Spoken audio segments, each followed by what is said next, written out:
presencia del Señor, el que sostiene todo con poder. El mar turbado puede detener.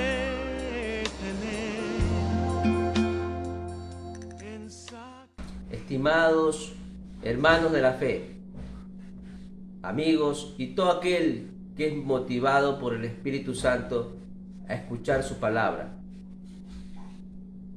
les invitamos cordialmente a escuchar el mensaje que Dios tiene preparado para nuestras vidas, la palabra de Dios que nos ayuda a descubrir la voluntad de Dios en nuestras vidas.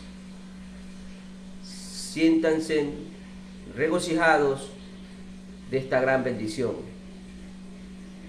Que Dios los continúe bendiciendo, amados hermanos, amigos y conocidos.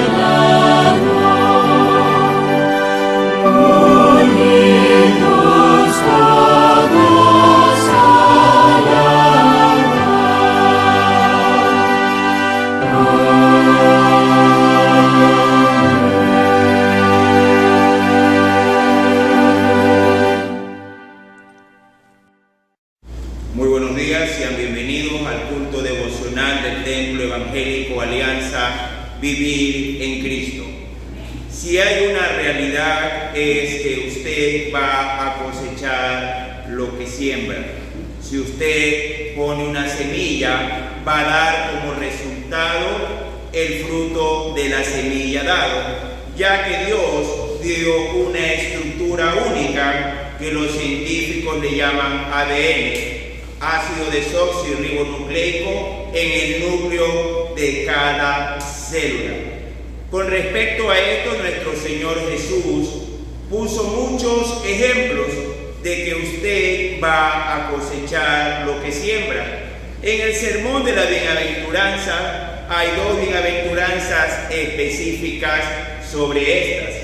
La primera bienaventuranza habla del que es tratado injustamente. Y lo invito a leer su Biblia en el Evangelio de Mateo, capítulo 5, versículo 6. Bienaventurados los que tienen hambre y sed de justicia, porque ellos serán saciados. Anteriormente ya nuestro Señor Jesucristo decía que eran bienaventurados los que lloran por la injusticia, porque serán saciados. Pero aquí habla de los que tienen hambre y sed de justicia, dando a entender que van a ser retribuidos. ¿En qué fue tratado usted injustamente? ¿Fue despreciado? ¿Fue menospreciado? Entonces, todo eso que a usted no se le dio, Dios se le va a dar mucho más. Y dice, va a ser saciado. Pero ¿qué tenemos, mis queridos hermanos? Que muchas personas que se llaman creyentes actúan como si Dios no existiera.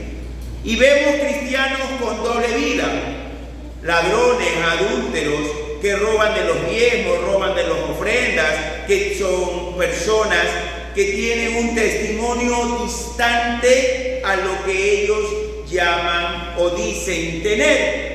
Hay muchos casos por los cuales el testimonio del Evangelio ha quedado en descrédito. Que los hermanitos son ladrones, que los hermanitos son adúlteros, que los hermanitos esto o aquello. Y lo peor es que debemos quedarnos callados, porque termina siendo cierto en muchísimos casos. Pero aquí habla de otro tipo de personas que siendo creyentes han sido relegadas, han sido despreciadas. Tanto es así que Dios dice en su palabra que Él llama a lo despreciado del mundo, a lo vil del mundo, para avergonzar a los que se creen perfectos. Entonces aquí, mis queridos hermanos, hay un grave problema que se llama orgullo. ¿Usted se jacta de algo? ¿Usted se jacta de ser inteligente? ¿Usted se jacta de tener facilidad de palabra? ¿Usted se jacta de sus estudios? ¿Usted se jacta de dinero? ¿De qué se jacta usted? Entonces el Señor no lo va a saciar de nada, porque usted ya está lleno de orgullo. Siendo el orgullo el primer pecado del universo. Escúcheme bien, siendo el orgullo el primer pecado del universo. Satanás, lo que se le encontró en su corazón fue deseo de maldad. No llegó a ejecutarla, pero para Dios, que nada es secreto, lo castigó sacándolo del puesto encumbrado que él tenía. Y aquí permítame hacerle una aclaración. Muchos dicen que el diablo está en el infierno. Error. El diablo está acusándonos delante del trono de Dios día y noche. Es el acusador. Pero él tenía un puesto encumbrado en la corte de Dios. Se le dice, oh querubín grande. Quiere decir que él era encargado de estar cerca a Dios para protegerlo. El querubín es una figura de la cultura sumeria y alrededor de cada rey había 4 querubines. Y generalmente el querubín era el más alto, el más fuerte. Pues ese puesto encumbrado tenía Satanás y fue sacado de su puesto porque hubo en él orgullo. Orgullo. Palabra que nosotros la conocemos, pero que no la reflexionamos. Porque de esto está llena la humanidad y también la iglesia. Pero el otro tipo de personas, a las personas humilladas, a las que se les ofende, a las que se les desprecia, tienen hambre y sed de justicia. Y dice la Escritura que ellos serán saciados, porque Dios ve todo y nadie se puede esconder de la mano de Dios ni de la mirada de Dios. Veamos Eclesiastés capítulo 5, versículo 8. Si opresión de pobres y perversión de derecho y de justicia vieres en la provincia, no te maravilles de ello, porque sobre el alto vigila otro más alto, y uno más alto está sobre ellos. Entonces, si tú ves que los pobres son despreciados, si los pobres son robados, si ves que los corruptos huyen con el dinero del pobre, no te maravilles, porque el Señor tiene el control de todo. Y aquí permítame explicarle una figura del Antiguo Testamento que poco se le presta atención, que aparece en el libro de Daniel, que se llama los vigilantes. Los vigilantes son ángeles del Señor que están sobre la tierra vigilando el actuar de los hombres. Cuando Belsasar se jactaba de su imperio, aparece una mano escribiendo sobre la pared. Y Daniel interpreta lo que escribe la mano y le dice que fue hallado fatuo ante los vigilantes. Entonces ahora entendemos lo que nos dice Salomón en Eclesiastés. Porque sobre el alto hay otro más alto que vigila y todo está bajo el control de Dios. ¿A usted lo han despreciado por su raza?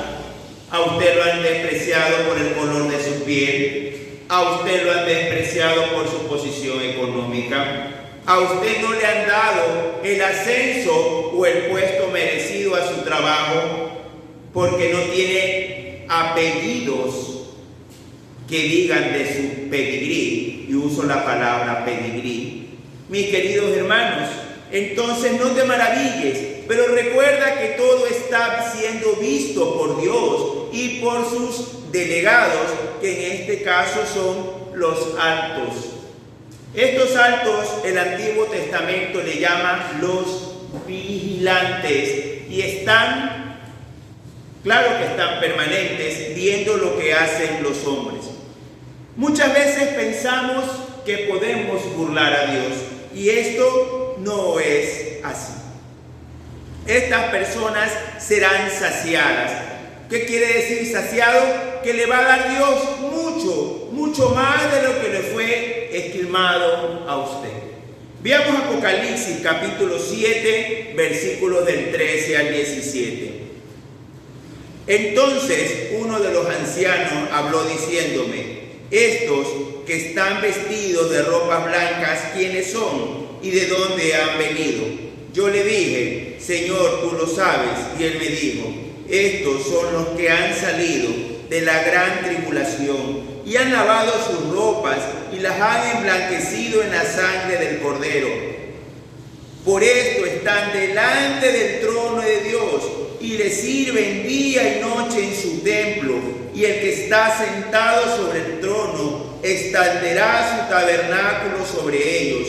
Ya no tendrá hambre ni sed, y el sol no caerá más sobre ellos, ni calor alguno, porque el Cordero que está en medio del trono los pastoreará y los guiará a fuentes de agua viva, y Dios enjugará toda lágrima de los ojos de ellos.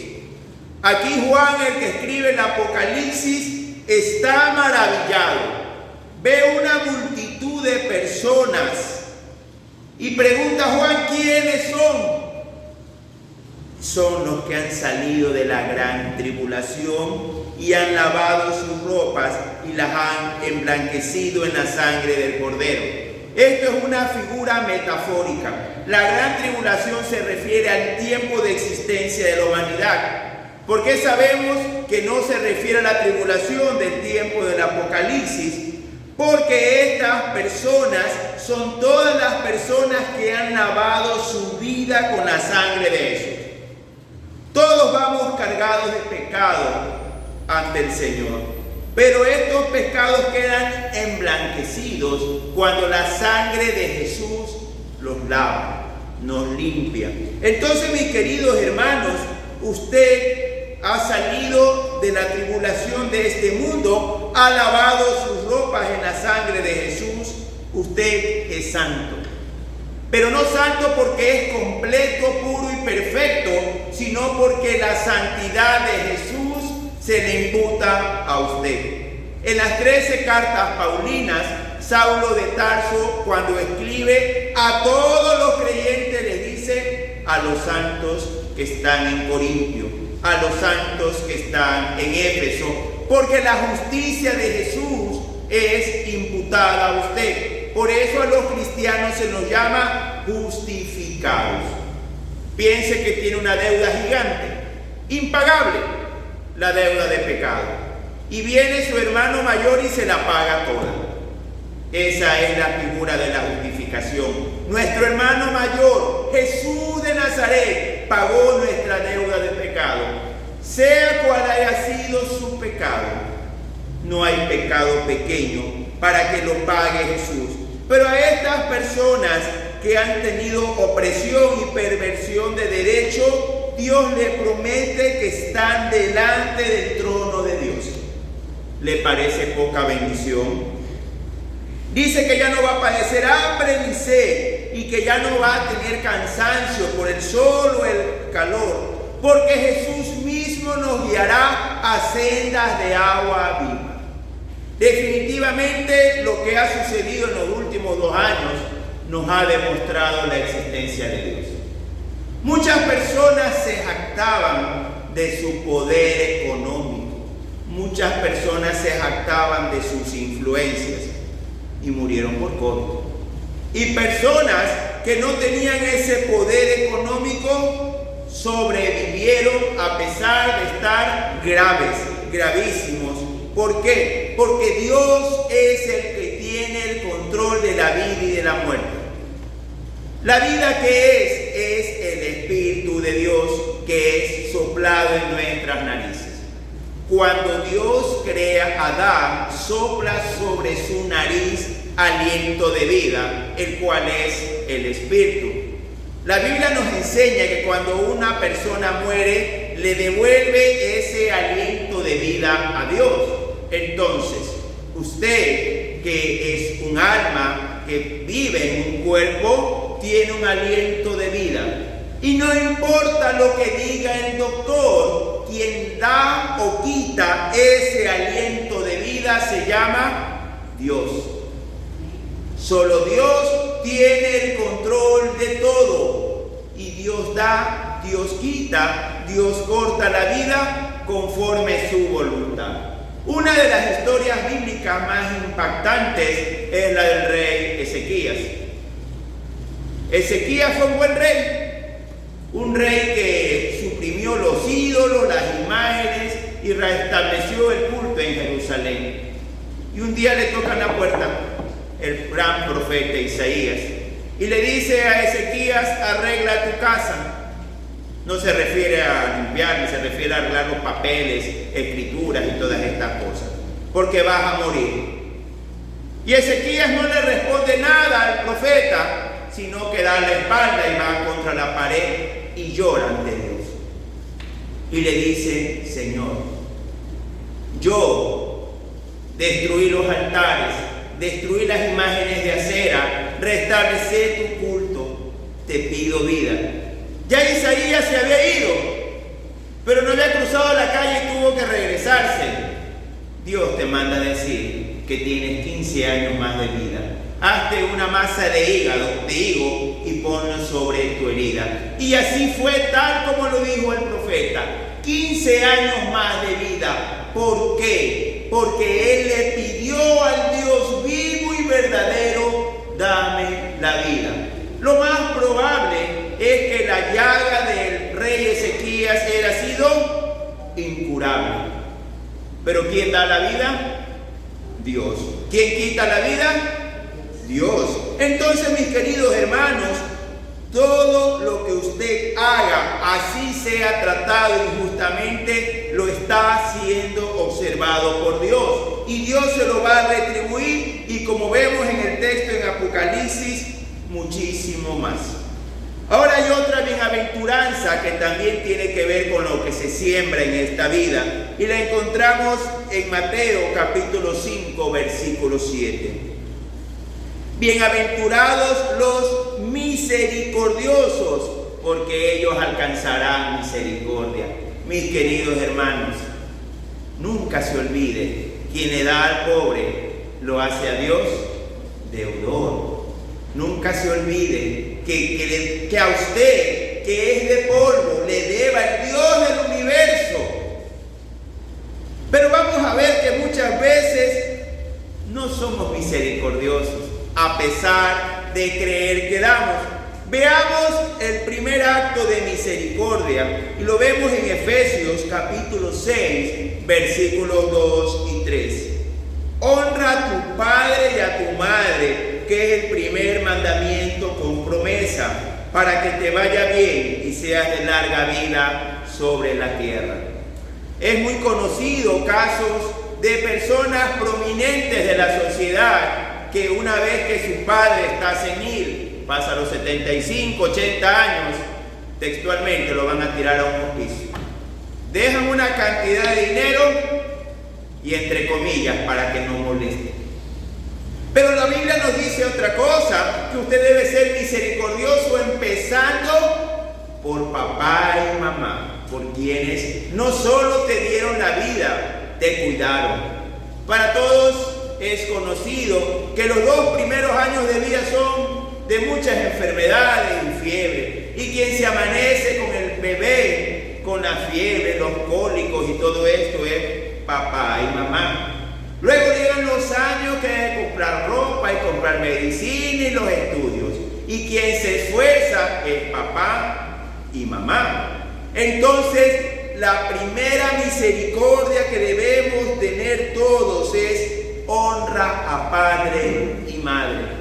Quizás usted no tenga los recursos económicos, me dirá usted, para darle la honra que usted quisiera, pero la Biblia se refiere a otra cosa. Cuando habla de honra significa que Él sea exaltado. Si usted es un hombre honesto, un hombre que nadie tiene que señalarlo, está honrando a su padre y a su madre. Si usted es una dama, una madre de familia honesta, que nadie tiene de qué señalarla, está honrando a padre y madre. Y por supuesto, así como ellos nos cuidaron, cuidarlos a ellos. Usted no puede ser luz de la calle y oscuridad de su casa.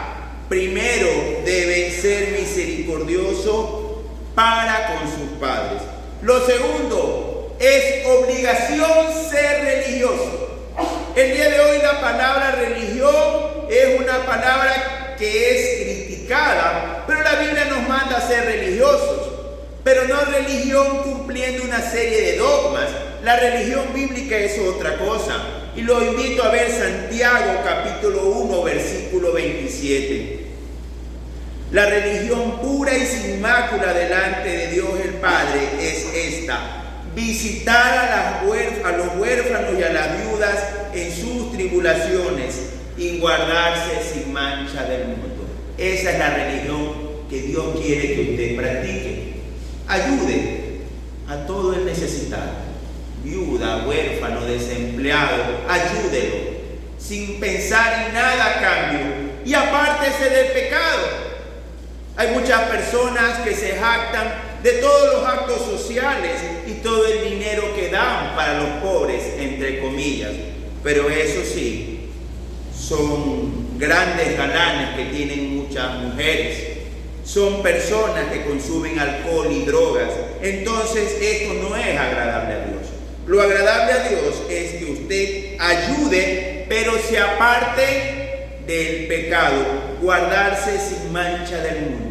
El mundo es atractivo. Que usted vaya a los grandes clubes sociales, se sirva platos que normalmente nosotros los de clase baja no nos podemos servir, platos exquisitos, con costos también inaccesibles para nosotros. Pero ¿qué sucede? Te dice guárdate sin mancha del mundo. Por el afán de codearte con mejor gente vas a pecar. Cuando lo que busca el Señor es humildad, no orgullo. Entonces, mis queridos hermanos, entonces usted debe tener misericordia, pero apartándose del pecado. De nada le sirve que usted le diga a Dios, soy misericordioso, cuando lleva una doble vida. Hubo un pastor muy famoso en la ciudad capital, pero muy famoso, de los más conocidos de nuestro país. Y oh sorpresa, es quitado el pastorado en el 2014 y todos nos quedamos asombrados. ¿Qué pasó? ¿Qué pasó con este famoso hombre de Dios? Pero este famoso hombre de Dios fallece en el 2015 y se descubre que lo que había pasado es que él había estado robando el dinero de la iglesia. ¿Quién puede ocultarse de Dios? Por eso Dios lo sacó del ministerio. No fue pastor y se lo llevó a su presencia. Para ser juzgado, obviamente. No me refiero para ser felicitado. Porque ¿quién puede esconderse de Dios? ¿Quién puede argumentarle a Dios? Adán trató de argumentarle a Dios. Y con argumentos valederos. Pero igual fue castigado.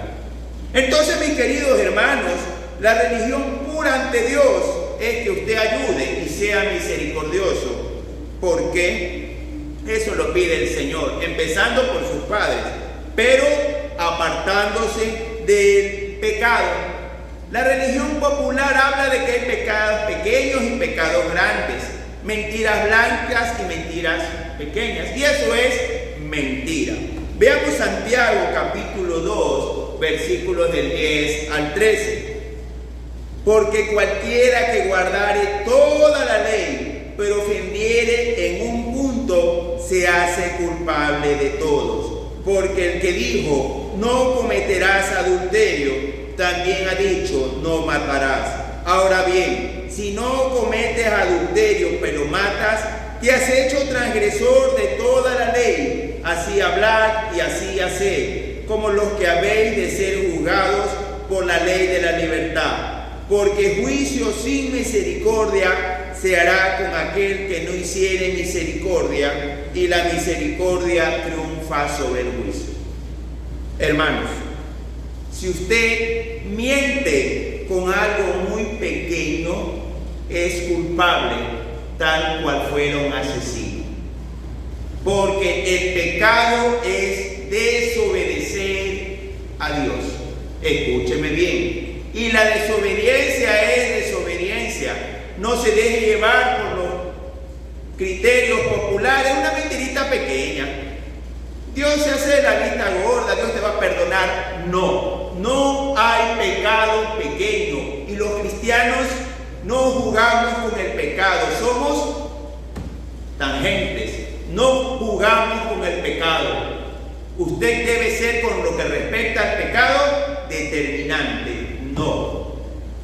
¿Cuál es el problema que muchos cometen? Quieren argumentar con Satanás y quieren llevarle el juego de Satanás. Recuerde que cuando José, allá en el Antiguo Testamento, la esposa de Potifar le hizo propuestas sexuales, ¿qué hizo José? ¿Se puso a conversar con ella? Corrió. Y esa es nuestra actitud. No, que son mis amigos de tantos años, los veo de repente y 2 traguitos no pasa nada. Y después de 2 son 4, 4 y 2 son 8 y 8 16. Y luego ese tipo hay que cargarlo porque está borracho. Son realidades, hermano, no podemos jugar con el pecado, porque lo que usted siembra va a cosechar. Pero la mejor siembra es la misericordia. Porque si usted tiene misericordia de otros, Dios va a tener misericordia de usted. La mejor siembra es la misericordia con los padres, porque tiene bendición en esta vida y en la vida venidera. ¿Qué podemos resumir en este día? Que usted va a cosechar lo que siembra. Si usted en esta vida es tratado injustamente, sea por su raza, por su color de piel o porque no tiene pedigrí, recuerde que hay cuidado y observación de Dios, que existen los vigilantes, que son ángeles encargados de observar y monitorear lo que hacemos los seres humanos. Cuando nos habla de que vamos a ser saciados, nos dice que nosotros, los que hayamos sido despreciados, estaremos en el trono de Dios, que Jesús mismo nos lleva a fuentes de agua viva y nos limpiará toda lágrima. También habla de la misericordia como siembra. Y si usted honra padre y madre con una conducta diferente, cuidando de ellos, el Señor lo va a bendecir en esta vida y en la vida eterna. Que usted debe ser religioso. Sí, esa es la religión. Hacer caso a Dios, ayudando al necesitado y guardándonos del pecado. No peleando con el pecado ni discutiendo con el pecado, apartándonos del pecado. No hay argumento que pueda engañar a Dios. También hemos visto, mis queridos hermanos, que todo pecado es igual ante Dios, sea una mentira pequeña o sea asesinato, porque pecado es desobedecer a Dios. Pero recuerde que la misericordia triunfa sobre el juicio. Yo le invito en este día a que siempre en el reino de los cielos humildad, misericordia y santidad. Dios los bendiga y adelante en Cristo.